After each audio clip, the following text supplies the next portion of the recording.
Makikita na kumikinang na gusali ng Hwarang Army Headquarters, rinig naman sa loob nito ang pag-welcome ni Hayun na Hwarang Commander sa ating bida.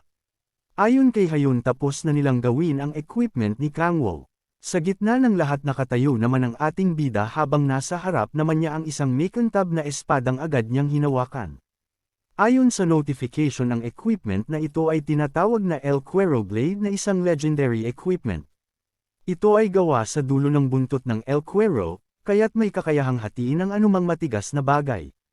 Meron itong effect na Thunder type damage, plus 700 strength plus 2 at agility plus 2. Gamit naman ang special effect nito magagawa ng player na maglakad sa ibabaw ng tubig. Manghang pinamisdan ni Kangwo ang hawak na espada, kasunod ang pagtatanong ni Hayun kung nagustuhan ba ito ng ating bida. Sagot naman ni Kangwo na napakaganda nito, dagdag pa niya na kung magagamit niya ang hawak na espada ay aangkinin na niya ito. Minsan pang nilinga ni Kangwo si Hayun saka itinanong kung talaga bang mabilis lang matapos ang paggawa ng isang legendary equipment, dahil 2 linggo pa lang ang nakakalipas nang matalo nila ang El Cuero. Paliwanag naman ni Hayun na ang matagal lang sa proseso ay ang paghahanap ng materyales ngunit kung meron ng materyales na magagamit, ang 2 linggo ay matagal na para sa kanila dahil ngayon lang naka-encounter ng ganun klaseng material. Naitanong naman ni Yunjon kay Hayun kung hindi ba ito nang hinayang sa malaking ginastos matapos lang ang legendary equipment na ito. Ayon naman sa commander na walang dapat paghinayangan kung ang mga bagay na gagawin niya ay para kay Yunjon at Kangwo. Dagdag pa niya na ang dalawa ay mas kapakipakinabang kesa sa Hwarang Army pagdating sa pagpapanatili ng kaligtasan sa ng publiko. Natatawa pang sinabi nito na kahihiyan para sa kanya ang hindi pagsuporta sa 2 magagaling na player. Nahihiya din namang napatawa si Yunjon dahil sa mga papuring narinig. Kasabay naman ng pagtawa ni Kangwo ang pagsabi sa isip na ginagawa niya ang lahat ng ito para sa extra infernal energy na maaari niyang makuha. Sa gitna ng masayang pag-uusap na sabi ni Hayun na may nais pa siyang sabihin sa ating bida, tanong nito kay Kangwo kung hindi ba ito naaasiwa sa pakikipag-usap sa kanya na animoy katrabaho lang. May pagtatanong namang napalingon sa kanya ang ating bida. Ayon kay Hayun kahit na tinatawag nila ang isa't isa sa pangalan pakiramdam niya ay hindi parent sila lubos na magkakakilala. Mula sa tabi ni Hayun nagsalita naman si Yunjon at sinabing hindi siya tinatreto ni Kangwo nang may paggalang habang nakapag-krus ang mga braso. Matapos itong marinig na pakamot si Kangwo sa batok saka sinabing tama ang mga sinabi ng dalawa. Sinabi ni Kangwo kay Hayun na mula araw na yun ay ituturing na niyang kaibigan ng commander, at para naman kay Yunjon tutretuhan niya ito kung paano siya nito kausapin. Inis na umasik ng tingin si Yunjon sa ating bida. Ngunit bago pa man itmakaimik muli agad tinanong ni Kangwo kung ano ang lagay ng investigasyon tungkol sa crystal. Umiiling namang sinabi ni Hayun na matapos ang masusing paghahanap ng kanyang mga tauhan, ay wala pa ring makita ang mga ito na kahit anong bakas ng demonic order. Sinabi din naman ni Yunjon Jogan Udin ang lagay ng investigasyon ng kanyang mga tauhan kasunod ang malalim na hantong hininga. Napakapit sa baba si Kangwo sa kasandaling nag-iisip, dahil sa kabila ng double hunting na ginawa ay wala man lang maibigay o nakitang impormasyon ang mga ito. Nasa isip ni Kangwo na hindi lang sa isang El Cuero inilagay ng demonic order ang infernal crystal, na lubhang nagpapaisip sa kanya. Sa kabilang banda halata sa boses ng lalaking nakamask ang pagkagulat, matapos mawag-alamang natalo na ang El Cuero. Malakas at pagalit na tanong nito sa mga nakaluhod na alagad kung paano natalo ang boss monster. Sagot naman ng mga nakaluhod na alagad na hindi pa sila sigurado sa nangyari. Ayon pa sa mga ito ang tanging nakita sa lugar ang bakas ng laban at mga dugo sa paligid. Agad namang tanong ng lalaking nakamask kung nasan ang infernal crystal. Sumagot ang isang alagad na sinubukan nila itong hanapin ngunit hindi nila makita sa lugar. Bago pa man matapos sa pagsasalita ang nakaluhod na alagad, napasigaw sa galit ang lalaking nakamask dahilan upang mawasak ang mesang nasa harap nito. Galit na tanong pa ng lalaki kung kamusta ang iba pang mga halimaw, nakayuko namang sinabi ng alagad na maayos ang lagay ng mga ito. Dagdag pa ng alagad na maaaring hindi pa alam ng mga player ang tungkol sa kanilang plano kaya't hindi hinahunting ang mga ito. Mahigpit na napakapit sa upuan ang lalaking nakamask sa kamalutong na napamura sa isip. Nasabi nito na sa loob ng 5 taon walang sino man ang naglakas loob na mag-hunt ng El Cuero. Kaya't paano ito nagawang talunin at sa pagkakataong iyon pa talaga, sa kasunod-suno na napamura. Tinanong ng lalaking nakamask ang alagad kung ano na ang lagay ng plano. Agad namang sagot ng alagad na dahil sa nangyari napilitan siyang iatras ito. Seryoso namang tanong ng lalaking nakamask na kung maaari ba nilang gamitin ang alternate method. Napaangat naman ng ulo ang mga nakayukong alagad dahil sa narinig. Nasabi pa ng isa na lubhang mapanganib kung gagawin nila ang naiisip ng lalaking nakamask na tinawag nilang kadakilaan. Agad namang sinabi ng lalaki na hindi pa nila ito gagamitin sa ngayon, ngunit may nais lang muna siyang alamin. Ayon sa alagad kung nais gamitin ng lalaking nakamask ang alternate method maaari na nila itong ihanda, ngunit dagdag pa nito na isa itong walang ingat na method, na agad namang sinang-ayunan ng isa pa nitong kasamahan. Ayon sa kanila kapag ginamit ang ganoong method agad na malalaman ito ng mga world's ranker. Sarkastiko at buong kumpiyansa namang sinabi ng lalaking nakamask na hindi siya nangangamba sakali mang manggi-alam ang mga rankers. Dagli pa itong nagpalabas ng lumalagablab na mga apoy sa paligid, sa kapagalit na tinanong kung sinasabi ba ng mga alagad na itigil ang plano dahil sa takot na makalaban ang mga ranker. Nasisilaw at napapadaing ang mga alagad, kaya't mabilis ang ginawang paghingi ng tawad sa lalaking nakamask, sa kasabay-sabay na yumukod sa harapan nito. Kasunod ng pagkalma ng lalaking nakamask ay ang pahigop ng mga apoy pabalik sa kamay nito, saka itinanong sa mga nasa harap na alagad kung meron pa bang infernal crystals na natitira. Yutal namang sumagot ang mga ito na meron pa silang infernal crystals, habang patuloy pere na nakaluhod sa harap ng lalaking nakamask. Mauturidad na inutos ng lalaki sa mga alagad na ilagay ang mga infernal crystals sa mga monitors. Saka may pagbabante pang sinabi na sa oras na matagalan ang plano lahat ng alagad na nasa harap ay mananagot sa kanya. Sabay-sabay naman ang ginawang pagtugon ng mga nakaluhod na alagad. Matapos ang pag-uusap umayos ng pagkakaupo ang lalaking nakamask, saka itinanong kung sino ang player na nakapatay sa El Cuero. Sagot naman ng isa sa mga alagad na ayon sa narinig niya ang nakatalo rito ay ang guildmaster ng Red Rose na si Cho Yun-jan. Nang marinig ito mariing napakapit sa mask ang lalaki, saka sinabing masyado nang nakakaistorbo matapos ang incident kay Baekhyun. Seryoso pa nitong sinabi na dahil sa pagiging hadlang ni Yun-jan malaki ang pagbabayaran nito sa kanila, saka sinabing ihanda ng mga alagad ang shadow. Nang marinig ang utos ng lalaki ang napatingin ang isa sa mga alagad, mabilis nitong itinanong kung pinaplano ba ng lalaking nakamask na puksain si Cho Yun-jan. May pag-aalala pang sinabi ng isa pang alagad na lubhang makapangyarihan ang Red Rose Guildmaster, at baka hindi ito kayanin ng mga shadow. Agad naman sinabi ng lalaki na hindi si Cho Yun-jan ang kanyang target, kundi ang rookie na sinusuportahan nito. Dagdag pa ng lalaki na gagawin nilang hostage ang aroganting rookie na si Oh Kang-woo. Sa kabilang banda lumabas mula sa Yujengbo ang apat na nagtatawa ng player. Masayang sinabi ni Teso na napadali ang kanilang pag-hunt dahil sa husay ni Sehon, kaya't agad nagpasalamat sa kanilang main dealer. Tumatawa namang sinabi ni Sehon na dahil ito sa husay nilang lahat, habang si Hyunbi ay naiisip na magiging mayaman na silang apat. Natigilan naman sila sa pag-uusap ng kumaway mula sa di kalayuan si Kang-woo at batiin sila. Nakangiti pang sambit ng ating bida na matagal na nang huli silang magkita-kita. Masasayang ngiti naman ang ibinungad sa kanya ng alat matapos siyang makita at halata ang pananabik ng mga ito. Papuri ni Kang-woo na nakikita niyang napakahusay na ng apat pagdating sa pag-hunt, at napakahusay ng progress ng mga ito dahil nagawa ng makapasok sa B-rank gate. Matapos ito na itanong ni Sehon kung ano ang sadya sa kanila ng ating bida. Mabilis namang sagot ni Kang-woo na meron siyang surpresang regalo nais ibigay. Nang marinig ito agad naisip ng apat na ang Reg Along tinutukoy ay para kay Sola, kaya't agad silang natahimik matapos iabot ni Kang-woo ang hawak na espada kay Sehon.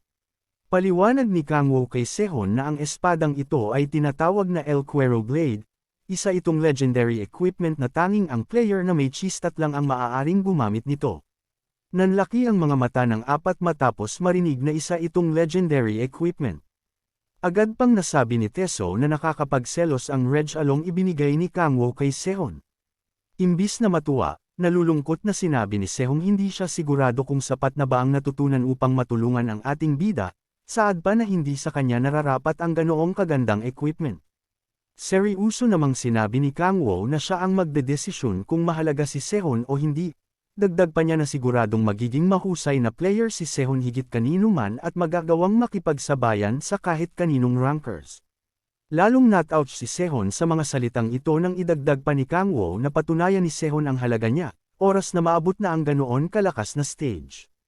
Halos mangiyak na yumuko at nagpasalamat si Sehun sa ating bida, habang ang tatlong kasamahan ay natutuwang tinapik-tapik ang nagpapasalamat na si Sehun. Matapos ito sinabi ni Sehun na napakabuti sa kanya ng ating bida. Ngunit ayon sa kanya nung una niyang makilala si Kang Wo ay may pag-aalinlangan siyang kausapin ang ating bida. Napayuko namang naisip ni Kang Wo na ang dahilan nito ay si Sehun ang itinakdang guardian ng Gaia system na nawasak niya. Ngunit biglang bawi naman ni Sehun nang sabihin nag-iba ang lahat at animoy napawi ang lahat ng agam-agam. Dagdag oo na medyo wordo pakinggan ngunit pakiramdam niya ay magkakonekta ang kanilang kaluluwa. Naapiwas ng tingin si Kang Wo dahil sa narinig, alam niyang ang dahilan nito ay ang ginawa niyang subordination, matapos gawing demon minion si Sehun. Nagliliwanag pa ang mga mata ni Sehun nakatingin sa ating bida, sa kananumpang mamumuhay ayon sa expectation ng ating bida at titingalain si Kang Wo habang nabubuhay. Pinagpawisan naman ang ating bida dahil sa malapuppy eyes na titig ni Sehun, hindi niya magawang tagalan ito kaya't mabilis na hiniling na bitiwan na siya ni Sehun. Ngunit bago pa man umalis sinabi ni Sehun na meron din siyang nais ibigay sa ating bida, kasunod ang mabilis na pagdukot sa bulsa. Kwento ni Sehun na ang monster na nakalaban nila kanina ay may pagkawerdo kaya't sinert nila ang katawan nito, at natagpuan nila mula ito ang isang bagay sabay abot ng kumikinang na pulang kristal sa kamay. Nang makita ito mabilis na kinapitan ni Kang Wo ang kamay ni Sehun saka nagpapungay ng mata habang nasa isip na hindi niya papakawalan ang lalaking hawak. Tuwang-tuwa si Kang Wo sa magic crystal na bigay sa kanya ni Sehun. Tanong ng ating bida habang nagpapakyut na saan nakuha ni Sehun ang bagay na iyon. Salaysay si Sehun na palagi silang nagha-hunt sa gate pero nakaramdam siya ng kakaiba. Tanong ni Sehun sa ating bida na kung naaalala ba nito, yung naging pakiramdam niya sa ating bida noong una silang magkita. Ganong pakiramdam ang naramdaman niya nago nila makaharap ang Minotaur. Nagulat ang ating bida sa kanyang nalaman. Dagdag pa ni Sehun na matapos niyang makaramdam ng kakaibang sensasyon ay lumabas ang Minotaur. Ang balat nito ay itim at napakalakas, mas agresibo ito kumpara sa ibang Minotaur. Nagtanong ang ating bida na kung nakuha ba ni Sehun ang magic crystal matapos mag-hunt ng mga ito. Sumangayon si Sehun sa tanong ni Kang Wo. Naisip ng ating bida na ang Minotaur na iyon ay napasa ilalim sa demonic energy, at si Sehun ay may kakayahan na maramdaman ang demonic energy. Dahil sa kuryosidad ay tinanong ni Kang Wo si Sehun na anong naramdaman nito kay Echidna nung una nitong makita ito. Dagdag pa ni Kang Wo na kung may naramdaman din ba itong hindi kanais-nais dito. Tugon ni Sehun na wala naman siyang naramdaman na kakaiba kay Echidna. Dahil sa sagot ni Sehun ay napagtanto ng ating bida na hindi talaga si Sehun nakakadetect ng demonic energy. Tumingin si Kang Wo sa magic crystal at naisip na kapag ang isang halimaw ay nilagyan ng bagay na iyon ay magiging itong demonic monster. Maya-maya ay biglang nanlaki ang mata ng ating bida dahil sa kanyang revelasyon na nalaman. Napagtano niya na dahil iyon sa fissure. Nagre-reaction si Sehun sa kanya dahil sa fissure nucleus. At ang mga halimay na nagmula sa bitik at naging fissure fragments. Kaya nagre-react si Sehun sa kanya ay dahil ito ang protector ng Gaia system. Dahil sa mga nalaman ng ating bida ay hinawakan niya sa balikat si Sehun sabay humarap dito ng mukha pa demonyo at mukhang may binabalak na naman na kasakiman. Nakangiti si Kang Wo kay Sehun habang naiisip na kung kaya ni Sehun malaman kung nasaan ang mga magic crystal ay gagamitin niya ito para mahanap ang mga iyon at mas lumakas pa ang kanyang demonic energy. Makalipas ang ilang oras ay nagbiyahe na sila para umuwi sa kani-kanilang tahanan, habang si Sehun ay dala na ang kanyang bagong legendary sword. Hanang naglalakad ang dalawa ay magtanong si Sola sa ating bida na kung aalis ito bukas kasama si Sehun para mag-hunt sa mga gate. Sumangayon si Kang Wo, sabay humingi ng tawad dahil magha-hunt ito na kasama sina Teso at Yunbi. Sabay paalala ng ating bida sa dalaga na huwag nitong masyadong pag-udin ang sarili. Pinaalalahanan ni Kang Wo si Sola na lagi itong mag-iingat, sa isang banda ay tahimik lang ang babae habang naglalakad na nakatungo.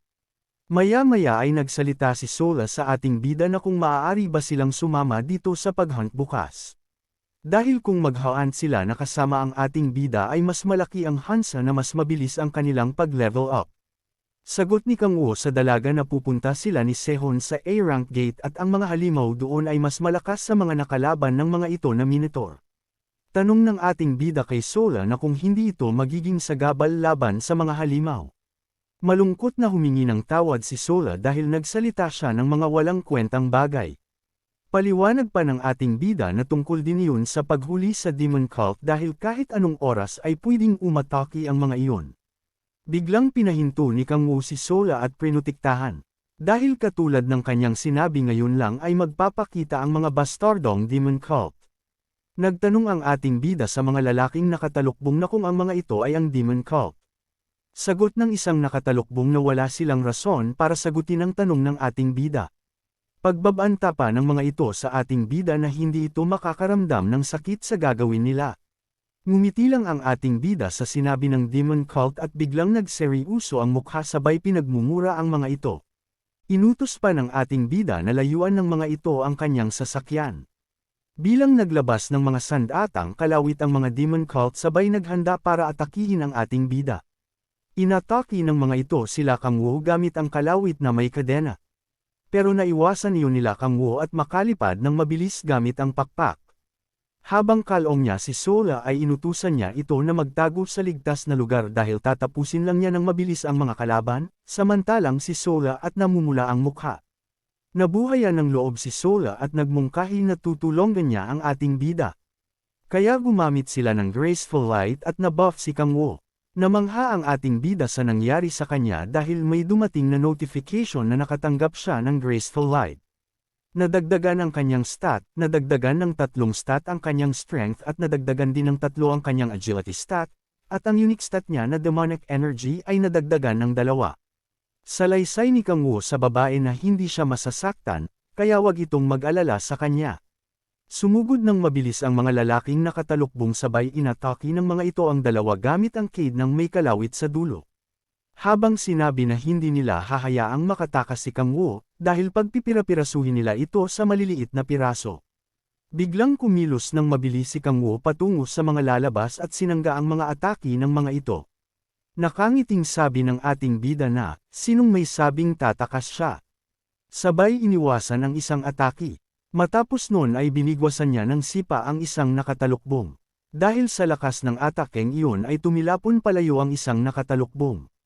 Sinalubong muli ni Kang Wu ang ibang atake habang iniiwasan ang mga ito. Kinabahan na ang mga lalaking nakatalukbong dahil hindi biro ang kinakalaban nila. Ayon pa sa isang nakatalukbong na mas malakas pa si Kang Wu kay Cha Yenju. Nag-ipon ng hangin sa mga kamay si Kang Wu sabay ginamit ang Authority of Waves. Sa isang palekpak lang ng ating bida ay nagkaroon ng malakas na pagyanig sa paligid at napigilan ang mga atakeng palapit sa kanya. Napaatras ang mga Demon Cult sa kanilang nasaksihan. Natulala na lang ang mga ito, sabay napasabi na mali ang impormasyon na binigay sa kanila.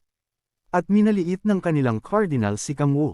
Kaya kailangan nilang makaalis kaagad para i-report agad iyon sa cardinal. Sa isang iglap ay biglang nagyelo ang paligid at nabalot ang mga katawan ng Demon Cult. Sinabi ng ating bida na saan pupunta ang mga ito, dahil hindi niya hahayaan na makaalis ang mga ito. Napamura na lang ang isang nakatalukbong dahil hindi sila makagalaw at katapusan na nila iyon.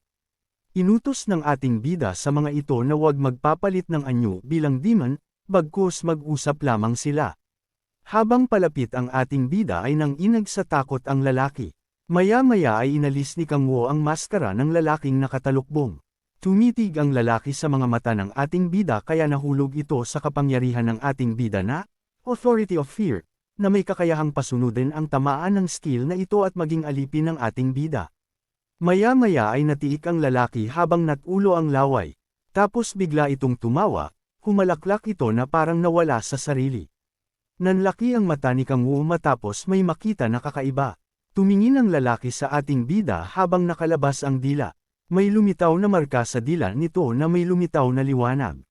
Sa isang iglap ay nagkaroon ng malakas na pagsabog. Matapos ng malakas na pagsabog ay mawala na ang makapal na usok. Bumungad si Kang Wu na walang pinsala dahil sa kanyang makapal na barrier. Nag-alala si Sola sa ating bida, Kaya nagtanong ito na kung ayos lang si Kang Wo. Nagpakita ng seryusong ekspresyon ang ating bida at baka sa mukha ang handa pumaslang. Nagbanta ang ating bida na kung hindi magpapakita ang gumawa ng mga bagay na iyon ay pepwersahin niyang pagapangin palabas ang bastardong iyon. Sa isang banda ay nag-report ang ibang taong nakatalukbong sa kanyang cardinal na nabigo sila. Ang lahat ng kanilang mga shadow ay namatay. Tanong ng cardinal na kung si Cha Yeonju ang may gawa. Sagot ng tagasunod na hindi sila nakakasigurado, pero kung ang lahat ng kanilang mga ipinadala ay mga namatay ay malaki ang hansa na si Yeonju nga ang may gawa noon. Napaisip ang nakamaskara na kung ganun ba talaga kalakas si Yeonju, at hindi ito mamamatay ng ganun lang kadali. Nagtanong ang cardinal sa tagasunod na kung ilang fissure fragments ang nalikom ng mga ito. Sagot ng tagasunod na 30% lahat. Humawak ang cardinal sa kanyang maskara at sinabing hindi na rin masama. Dagdag pa nito na naiintindihan niya kaya makakalas na ito. Ibinaba ng cardinal ang kanya maskara, at bumungad sa ating ang pagmumukha nito na si Baekhyun pala ang cardinal, habang nakangiti ay naiisip nito na sa huli ay pumapabor pa rin sa kanya. Dahil ang mga bagay ay nangyayari ayon sa plano.